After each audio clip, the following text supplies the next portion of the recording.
Who is in charge of a police station? Well, sorry, I've got to let you down here if you were looking for a quick answer, because there isn't a simple answer to this.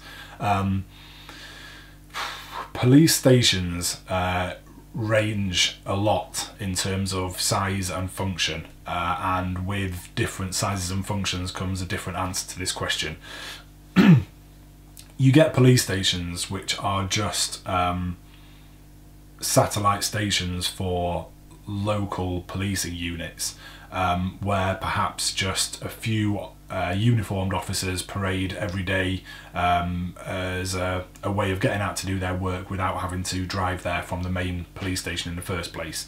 The person who's in charge of a satellite station like that is quite likely just to be the sergeant who's looking after the PCs out of that base, or there may not even be a sergeant there necessarily. So kind of there, the answer is nobody. It's just a bunch of police officers. What you also get though is the sort of larger area police station that is typically going to be the base for a division of a police force or a borough in London, and that is going to definitely have a hierarchy of officers within it. Thinking of the first place that I worked, which was in Kingston, the person in charge of that was the chief superintendent, which, to explain that role in terms of what level of person they are within the organisation. And I think, although this is Kingston Police Station circa the 2000s that I'm talking about, this is probably loosely applicable to any kind of large divisional police base. The chief super will be the person who was very much keyed into what was happening in the higher echelons of the police force in general.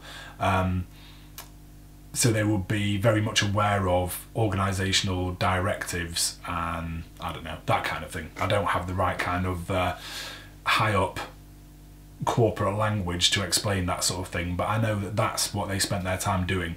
There would then be the superintendent, the rank below them, and their job would be to not be involved in the higher up stuff, but instead to be the boss of the actual organisation of that police unit and all the parts within it in that geographical area. And then those two would obviously spend quite a lot of time talking to each other, the superintendent feeding up what was going on in the area, the chief superintendent feeding down of what was going on in the organisation as a whole. So that is who is in charge of a police station, as I think most people probably view a police station. But it's worth noting that you also get other types of police stations, like ones that have specific units working out of them. Perhaps a community safety unit, or whatever the local parlance is for the people who kind of walk the beat. And the answer there is going to be possibly a sergeant. Quite often an inspector is going to be in charge of one of those. And then you get ones like CID will have particular officers sometimes, certainly in London, because they have a lot of specialist units. There will be perhaps sexual offences, or the flying squad, or, well, all kinds of different parts of plainclothes detectives. And the people in charge of them could be anyone from sort of sergeant up to probably chief superintendent again.